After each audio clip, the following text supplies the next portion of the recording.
Good morning. Thank you to our media partners for being here with us this morning, and thank you to everyone watching. This morning, we are going to have Chief Jennings as well as Lieutenant Brian Crum of the Homicide Unit here to present for you this morning. Chief Jennings has another appointment this morning, but due to the gravity of the topic, and that topic being not only our most recent homicides, but also the increase in homicides that we have in general for this year. Due to the gravity of that, Chief Jennings wanted to step down and have a few words with you, and then we need to get him out of here. Chief Jennings. Thanks, Lieutenant Fishback. Thanks for everybody for coming in and meeting with us today. So I tell you, I apologize, I do have to leave a little bit as soon as this is over, but I wanted just to come out in front and just say that, you know, I've been doing this for almost 29 years, and in the law enforcement profession, this is without hesitation one of the most challenging that I've ever seen in my career. So we are in the midst of everything we're dealing with as far as social justice issues, rioting and protesting and things that we've been challenged with our officers, as well as COVID-19 challenges and the violent crime issues that we're dealing with. Our men and women in blue and members of this agency have stepped up, and they've continued to do their jobs and work through all of it. So I'm very proud of our department and some of the accomplishments that we've been able to make despite some of the challenges that we have. I'm equally as proud as our work continues as we go through and collaborate with our community. I want to be able to come before you and thank every member of the communities that have had input that has given us the direction and some of the pathways that we need as an agency to continue to improve and make our agency better. So the community has stepped up, very happy about that. We can't improve as an agency without that. However, with all of the negative publicity that we see still that deals with law enforcement, we know that there's a great deal of support behind the scenes as well. And at times it's overwhelming that some of the support that we see from our community members and some of the things that they want to see, and that's going to always help us get better. Even with all this, though, I talk about the positive things, but even with all this, the violent crime that we are seeing, not just in the city of Charlotte, but across the nation, is having a huge impact on our city, and that's disturbing to me. Nothing is more evident than what we've just seen over the past couple of days. Tragic loss of 3 of our citizens within Charlotte, taken too soon at the hands of another, and that's something that's always disturbing, and that will continue to be very diligent within our agency to try and solve these crimes as well. So we do remain committed to combat violent crime in our city, in Charlotte-Mecklenburg. So we've had some great work with some of our groups and organizations. Our homicide team has a clearance rate of 73% at this point, which is well above the national average. And our department's made more than 2,200 arrests for violent crimes this year within CMPD. So very proud of that work, and that'll continue. I also want to make sure that I continue to plead to the community to work with us, not just when things are bad, but let's work with us to not just to continue to make our department better, but also to make sure that we make your community safer, because as we've seen so many times, that this is not something that the police can have and put on our shoulders by ourselves. We need our community to work with us and to make sure that not only we're keeping them safer, but we're also making our department better. So I encourage that to continue. Now, I'm also going to have Lieutenant Brian Crum come up and speak specifically and more specifically on some of the homicides that we've seen recently and answer any of your questions. If you have any quick questions for me, I'll be glad to answer them now before I do step out. Chief, are you concerned about just the workload on Brian and his team over there in homicide? I mean, it's just one after another, 3 of them within 12 hours. Yeah, so absolutely I'm concerned of the workload, because This is a group of detectives that want to stay in the game. I can tell them to take time off or to go home, and they don't want to do that. They are going to do everything they can, and hopefully not to their detriment, that to get these cases solved. So as a police chief, I have to make sure that they're taking care of themselves, and that they're able to take care of our community by solving some of these crimes. So those are the checks and balances that we have to look at, and Lieutenant Crum has to be able to know when it's time to say, take a break and let's let somebody else take over for a little while. So it's very concerning. More specifically, as the chief, you start looking at redeploying resources. You add people there, you take, I don't know how many people you have in homicide now, but you have. So, yeah. A different approach. And we will, yeah, and that's one of the things that we always look at as far as where our resources are deployed. We do have resources that do assist with homicide, so it's a little bit different than back when I was in homicide as a detective in my younger years, that now as far as the support that they have with teams like our violent criminal apprehension team that can go out and find suspects and find people that they need to question and things, that takes some of the load off of them and allows them to deep dive into the investigation in and of itself and identify those people that we do need to contact and apprehend, and also speak with witnesses and conduct interviews and follow up. So that's really important, and that's some of the things that I'm committed to continue to provide them the resources they need for that. Thank you so much. All right, thank you. Lieutenant Crum? Yeah.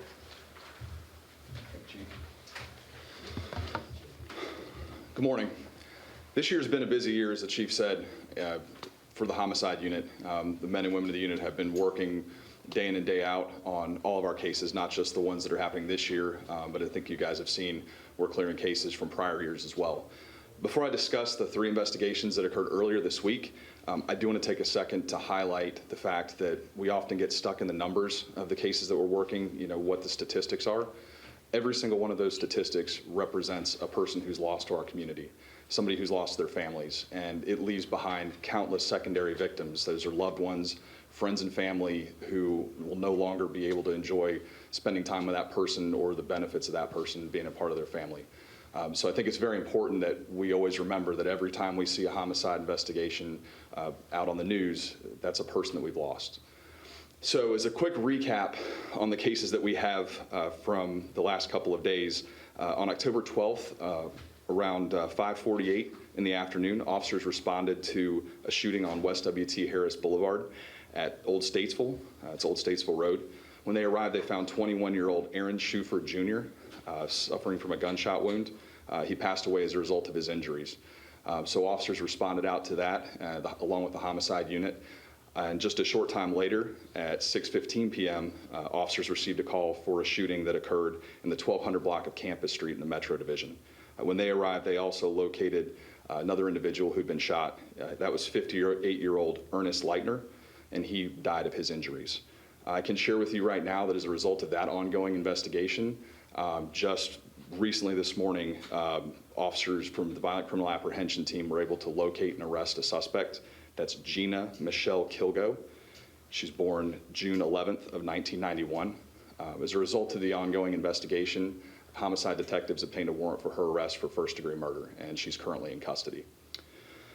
Then, as we move forward through that evening, October 13th at about 3:56 a.m., officers responded to a disturbance call with shots fired in the 2600 block of Clydesdale Terrace. When they arrived, they found 41-year-old Emmanuel Taylor. He'd also been shot. He was located in a vehicle. That case is also still ongoing. So I want to make sure that we highlight the fact the reason we clear our cases is because the community steps up and helps us. We leverage all types of resources. We try to stay on the cutting edge of forensics, technology, all sorts of tools that are available to investigators. But at the end of the day, the way we clear cases is because we have help from the community. That's directly the reason we were able to clear the shooting that occurred on Campus Street so quickly, and that's why we're hopeful that we're going to clear the other 2 cases. We have active leads that we're working in both of those investigations. We do ask, though, as always, that our community step up and help. they can call Crime Stoppers at 704-336-1600 or the tip line at 704-432-TIPS and speak directly to a homicide detective. We don't need your name, we just need your information. Is there anything I can answer for you guys? Any ideas as to motives in these cases? We've heard they're not related in any way, those three, but what's going on? What's causing all this? You know, without getting into the details, just because it's so early on, what I can tell you is it's the same recurrent theme we're seeing is the pre-existing relationships between people. And when I say relationships, they may be friends, acquaintances. They have minor disagreements that, you know, very minor disagreements sometimes that spiral into violence. And it's, for some reason, instead of just kind of stepping back and letting cooler heads prevail, people are reaching for a gun and they're ending tragically. Well, and I'll ask you what I've asked others before, is it time to rethink how we're approaching the homicide problem? It's not just Charlotte, to be fair, but, violent crime here for a couple of years now in a row is going up. And we need to just step back and start over. You know, I think, I don't know about start over, but I think that we should always be open to any ideas anybody has. I mean, when we have a problem that's, as serious as this and that really impacts people as deeply, I think we should be open to any kind of solution that people may have. I know there's a lot of different ideas out right now. The department's engaged with a lot of our youth trying to get involved early on. And I think it's important that, we try every approach we can to try to do something about this, because it really is going to take the community to solve this problem. It's not something we can do on our own. I know you mentioned, you don't want to get too much into the numbers, but I mean, face the reality here, are there numbers that you can provide us compared to this time last year? Sure. As of right now, we have 94 murders this year, and that counts just the murders, so that's not all the investigations we go out on. Just want to make sure we parse that apart. We've had several manslaughter cases as well. That's versus 78 murders this time last year. That's as of today. Can you go into detail as to how many are unsolved? As of right now, we have solved 61 cases, and those are the cases that we can report on right now. I can tell you that a lot of those cases we have several cases that are ready to be cleared as we move forward. Is one of those cases the Beatty Fords, where we had like multiple people shot, 100 people, I think it was like 200, 300 people that were out there? Sure. I'm not going to discuss particularly which cases we're close on, just because it's important that the detectives have the ability to continue to work and that the community can still come forward and talk to us. I can tell you the Beatty Ford investigation is still a very active investigation, and as Chief mentioned before, as a department, we're leveraging a lot of resources, and that's, I think, the way, and also to Mark's question, how do we kind of redeploy resources, or how do we envision that? The department throws all of the resources we have at a particular case. So as with the Beatty's Ford case, we're leveraging every resource we have to be able to solve that case, and that case is still very active and still ongoing. So we hope to be able to share information with you guys at some point in the future. Last time I was in the room, there were no tips for that case. Is that still the case? We've received a lot of tips from the community. Obviously, we haven't received that tip that solves the case, but we've received a lot of excellent tips that have some very good leads for us to follow up on. Thank you, guys.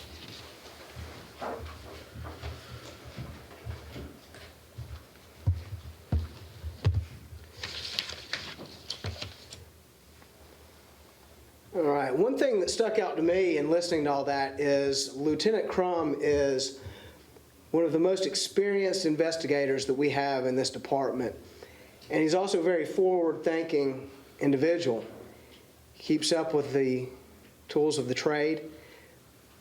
But we heard him say what's leading to the clearance of a lot of these cases comes back to the community. And so to our many listeners and viewers out there, that's you, and we count on you. So again, a way to stay anonymous, make that call to Crime Stoppers, 704-334-1600.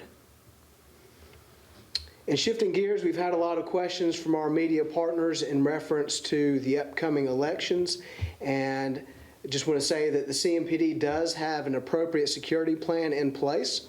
We continue to monitor information from numerous sources coming in, all in the effort to make sure that our citizens have a safe voting experience. And at this point, I'm just going to open it up to general questions that you may have. I'll answer what I can, and for what I can't, we'll meet offline, or you can send me an email, and I'll route you to the appropriate person to answer those questions. Yes, I sir. hate to keep jumping in, but to the election security, Steve, I guess can you talk specifically about what's being done? I mean, there's been reports in other states of, fake boxes showing up, people maybe afraid to go to the polls, or maybe people out watching who's voting. What are you doing? And so part of our security plan is that we're not going to reveal everything at this time. So part of the plan is to allow us to operate with a certain amount of things being held close to the vest with that. But I guess just the fact that we're even discussing this, I've been around a little while, and never had to discuss security at an election. Right, whole new challenge. And with that, the CMPD is a forward-thinking agency and organization, and we're up for that challenge. I mean, try one more time. Have you had any specific, let's say, threats, but in specific information that would lead you to believe that there's something planned one way or the other? Yeah, so I can't comment on any specific intel at this point, information coming in, because again, that would jeopardize the integrity of those investigations as well as our response to those bits of information coming in. Is it that you don't want to panic people, or? No, and it comes down to, with as transparent as we want to be, I think we all understand that part of the efficiency and I guess you would say success of our jobs at times leads to the fact that we do withhold certain details from the public to tactically be able to continue our investigations. So it's safe to go to the polls? I'm going to be there. I'm going to be voting. So is my family. I just keep coming back. Will we see officers, uniformed officers outside polling places? So all of the division captains are aware of and have a list of the polling locations. It will be at the discretion of those division captains in terms of how many zone checks that they choose to deploy to those specific polling locations. Okay. Thank you for coming out this morning. Again, if there's questions I can answer offline, I will get to them. And again, thank you for the partnership.